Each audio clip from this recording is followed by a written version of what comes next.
My name is Marty DeBurgi. I'm a filmmaker. I make movies about people that live on Earth. Oh, they're forever banned.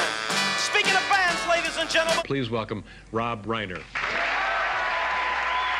For decades, Rob Reiner has occupied a rare place in Hollywood. Rob Reiner. Not as a mystery, not as a rebel, but as a reassurance. His name came to carry a particular weight: reliability without menace, intelligence without cruelty, conviction without volatility. He seemed to belong to a category Hollywood is always eager to believe in: the decent insider. The moral voice who never appeared to demand attention, yet was consistently granted it. In an industry defined by reinvention and forgetting, Rob Reiner felt familiar in a way that required no explanation. Hollywood did not simply admire him, it trusted him. That trust was never announced. It didn't arrive through declarations or loyalty pledges. It settled quietly, the way assumptions do. Doors opened without resistance. Opinions carried weight without needing defense. Disagreement, when it surfaced, was softened by the belief that his intentions were already understood. For a long time, this arrangement felt natural. Reiner's work aligned with the values Hollywood wanted to see reflected back at itself. His presence reassured audiences and peers that success and decency could coexist without friction.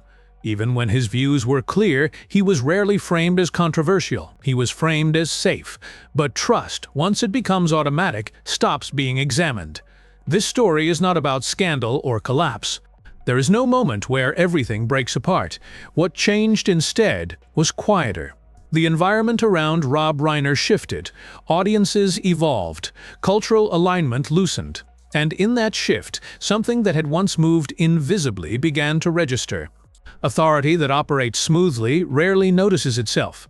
It doesn't need to. It moves through rooms unchallenged, supported by familiarity rather than force. For years, Rob Reiner existed comfortably within that space, not because he demanded it, but because it had already been prepared. The question is not whether Hollywood trusted him. It clearly did. The question is how that trust formed, how long it endured, and what happens when a reputation built on alignment begins to stand out in a world that no longer agrees on what alignment means. This is the story of how Hollywood learned to trust Rob Reiner. Rob Reiner did not arrive in Hollywood as an outsider trying to force his way in. He arrived into a world that already felt legible to him. By the time his career began to take shape, Hollywood was an industry deeply invested in familiarity. It rewarded people who understood its rhythms, its unspoken rules, and the importance of fitting cleanly into its existing structures. Reiner's early environment placed him close to that machinery from the start, not as a spectator, but as someone who instinctively understood how the system moved. His first public visibility came not through authority, but through accessibility. As an actor on television, he appeared ordinary in a way that felt disarming. He wasn't imposing, he wasn't grand. He played characters who felt human, recognizable, grounded. That mattered in an industry often defined by distance between performers and audiences. He didn't feel untouchable. He felt present. When he transitioned behind the camera, that same sensibility carried forward. Reiner approached directing with clarity rather than ego. His projects were structured, deliberate, and emotionally legible. They didn't announce ambition aggressively. They suggested competence. Hollywood responded well to that. Consistency is one of the industry's most valued currencies, and Reiner offered it early. More importantly, his work aligned with the kind of storytelling Hollywood wanted to believe in during that period. Films centered on connection, empathy, humor without cruelty, and conviction without instability. These weren't just creative choices, they were signals. They suggested a worldview that felt safe to invest in. As his career expanded, something subtle began to happen. Success reinforced perception. Each project that landed smoothly strengthened the assumption that he could be relied upon. Over time, trust stopped being tied to individual outcomes and began attaching itself to his name. He didn't need to prove himself repeatedly. The proof was assumed to be cumulative. Hollywood tends to simplify its relationships once reliability is established. Complexity becomes unnecessary. Reiner benefited from that simplification. He wasn't treated as someone who needed close scrutiny. He was treated as someone whose intentions were already known. That early formation mattered. It shaped how he moved through rooms, how his opinions were received, and how resistance rarely took shape around him. By the time his authority was fully formed, it felt less like something he had claimed and more like something that had settled naturally around him. Trust, in his case, did not emerge from a single moment of validation. It grew slowly, reinforced by alignment, consistency, and a deep familiarity with the system he was operating inside. And once that trust was established, it became part of the environment itself. As Rob Reiner's career moved forward, success no longer felt provisional. It felt expected. Project after project reinforced the same impression. His films were accessible without being shallow, confident without being abrasive. They spoke clearly about relationships, values, and conflict in ways that felt legible to broad audiences. Hollywood read this not just as talent, but as reliability. He delivered work that landed where it was supposed to land.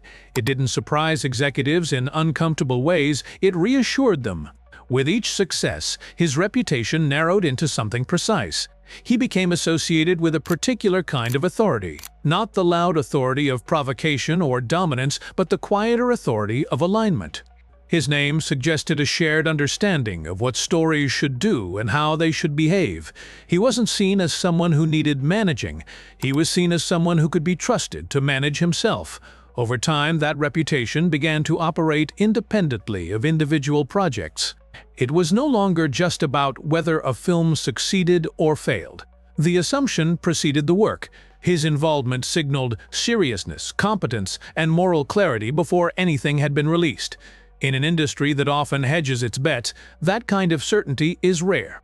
Hollywood rewarded that certainty generously. Access widened. Influence deepened. Reiner's opinions began to carry weight beyond the scope of his films. He was listened to not only because of what he had done, but because of what he was believed to represent. He spoke from a position that felt earned but also protected. What made this authority particularly durable was that it never announced itself as power. It moved through credibility instead of force. Disagreement did not disappear, but it softened. Pushback, when it occurred, was framed as conversation rather than resistance. The assumption underneath it all was that Reiner's intentions were already aligned with the industry's self-image. At some point, reputation became identity. Trust was no longer something that needed renewal. It existed as a standing condition. Hollywood no longer asked whether Rob Reiner belonged in the room. His presence answered that question automatically. This is how alignment becomes infrastructure. When reliability is repeated often enough, it stops being visible as a pattern and starts functioning as a rule. Reiner didn't need to claim authority. It had already been assigned to him through years of consistency and affirmation. The industry prefers figures like this. People who stabilize rather than disrupt, who reflect its values back to it in a flattering way. Reiner fit that role comfortably, and for a long time, the fit was mutually beneficial. But reputations built on alignment carry a hidden vulnerability. They depend not just on personal consistency, but on the stability of the values they align with. And as long as those values remain shared, trust feels effortless. It is only when the environment begins to change that such reputations are tested. By the time Rob Reiner's authority was fully established, it no longer depended on explanation. It rested on certainty. His public positions were clear, and over time, they became more pronounced. He spoke with confidence about politics, culture, and morality, not as a provocateur looking to disrupt, but as someone who assumed his perspective was already understood. The tone was not aggressive. It was declarative. The kind of certainty that comes from believing alignment is shared. This is where authority often becomes most difficult to see. When influence operates without resistance, it begins to feel like neutrality. Reiner did not need to assert power explicitly. He occupied a space where agreement was expected, and disagreement felt like deviation. Not because it was punished, but because it was framed as unnecessary. Hollywood has always been more comfortable with consensus than conflict. In that environment, voices that mirror its prevailing self-image are rarely challenged. Reiner's worldview, expressed steadily and without hesitation, fit comfortably within that framework for a long time. His statements were received less as arguments and more as confirmations of what many already believed. What mattered was not the content of every position, but the confidence with which they were delivered. Certainty signals legitimacy. It reassures systems that depend on coherence. Reiner spoke from a place that felt secure, supported by years of trust that had accumulated around his name. That trust insulated him from the kind of scrutiny applied to less familiar figures. In spaces where influence is assumed, silence can be as powerful as speech. Disagreement often remained unspoken, not because it didn't exist, but because challenging someone so firmly embedded felt unproductive. The cost of dissent was not overt punishment. It was social friction, distance, discomfort. Most systems avoid that. This is how quiet authority sustains itself. It does not demand compliance. It creates conditions where compliance feels like the path of least resistance. Reiner did not need to enforce his position. The environment around him did that work automatically. For a long time, this dynamic remained stable. His confidence was read as conviction, his certainty as clarity. The assumption was that alignment still existed and that the audience remained where it had always been. But alignment is not permanent. It depends on shared context, shared language, shared expectations. When those begin to shift, authority built on certainty can start to feel rigid rather than reassuring. The earliest signs of that shift did not arrive as confrontation. They appeared as distance, as hesitation, as moments where agreement was no longer immediate. These signals were easy to miss, especially within a system accustomed to continuity. Authority rarely notices the moment it becomes visible. It continues operating as it always has, unaware that the conditions supporting it have begun to change. The change did not announce itself loudly. There was no single moment where Hollywood turned away or withdrew its trust. What happened instead was slower, almost imperceptible at first. The cultural environment around Rob Reiner began to shift in ways that made alignment less automatic and certainty more noticeable. Audiences were changing.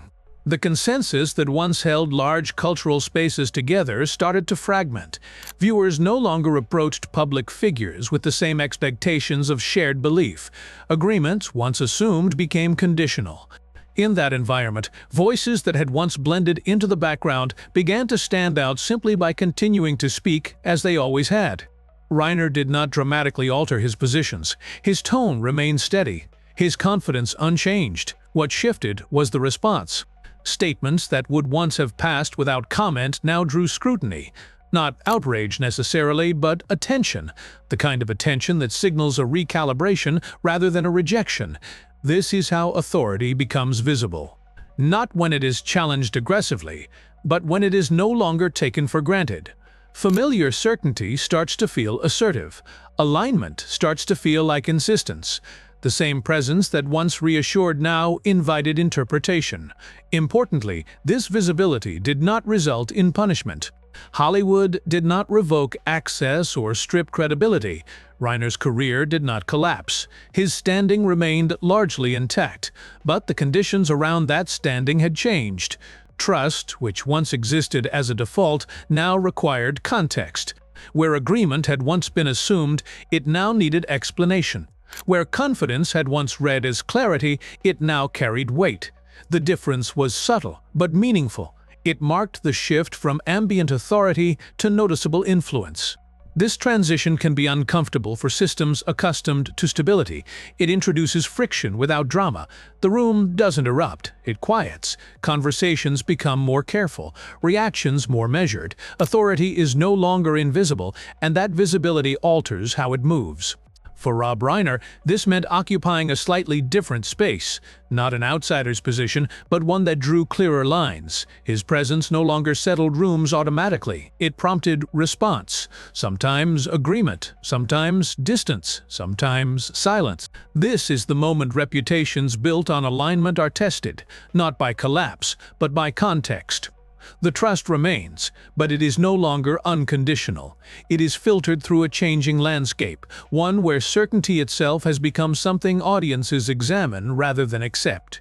What had once functioned effortlessly now required awareness. And in that awareness, Hollywood began to recognize the shape of the authority it had long taken for granted. What remained after that shift was not absence, but endurance. Rob Reiner did not disappear from Hollywood's landscape. His reputation was not dismantled or revoked. The structures that had supported him for decades were still largely intact. Access remained. Recognition remained. The credibility he had accumulated did not evaporate simply because the environment around him had changed.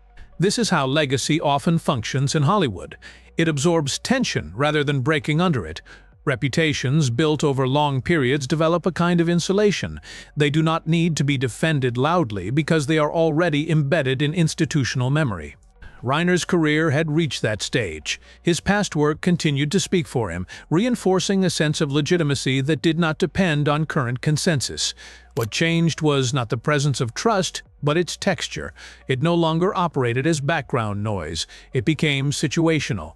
Context mattered. Agreement was no longer assumed, even when respect remained. The industry still acknowledged his contributions, but it no longer moved around him with the same effortless alignment. This distinction is subtle, but important. Losing invisibility is not the same as losing influence.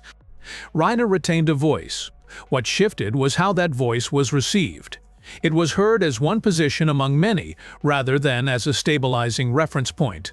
The authority remained, but it now occupied a more defined space. Hollywood is skilled at preserving figures who represent continuity. It prefers to integrate change slowly, without dramatic ruptures. In Reiner's case, preservation took the form of coexistence. His legacy remained part of the landscape, even as the landscape itself evolved. This is the compromise institutions often make. They allow reputations to endure while quietly adjusting the conditions under which they operate. The system does not need to resolve the tension, it only needs to contain it. For Rob Reiner, that containment meant stability without dominance, presence without automatic agreement. A legacy that still mattered, but no longer settled the room on its own. What survived was not unquestioned trust, but established respect. And in Hollywood, that distinction defines the difference between authority that moves invisibly and authority that must now be acknowledged consciously. What this story ultimately reveals is not something unique to Rob Reiner. It reveals how Hollywood teaches itself who to trust. Trust in this industry is rarely the result of interrogation. It is learned through repetition, through familiarity, through alignment that feels comfortable enough to stop questioning. Over time, that trust becomes infrastructure. It shapes who is heard, who is assumed to belong, and whose intentions are treated as already understood. Rob Reiner's story shows how easily that process can disappear from view, how authority can feel neutral when it moves smoothly, how certainty can read as stability when the surrounding context supports it, and how little has to change in the person themselves for that authority to suddenly become visible. Nothing dramatic needed to happen for the shift to occur. No reckoning, no collapse, just a change in the environment. A loosening of shared assumptions, a moment where alignment could no longer be taken for granted. Hollywood prefers this kind of evolution. It avoids confrontation by reframing rather than rejecting. It preserves legacies by adjusting the conditions around them. In doing so, it allows reputations to endure even as their meaning changes. That endurance can look like fairness. It can also look like insulation. The difference often depends on who is standing outside the system, watching how easily trust continues to circulate. This is why these stories matter. Not to pass judgment, but to understand structure. To recognize how power operates most effectively when it does not need to announce itself. And how smiles, reputations, and familiarity can carry influence long after the moment that created them has passed. Hollywood learned to trust Rob Reiner because he fit what it needed to believe about itself. What it is learning now is something quieter. That trust, once automatic, always depends on the world surrounding it. And when that world changes, even the most familiar smiles begin to tell a different story.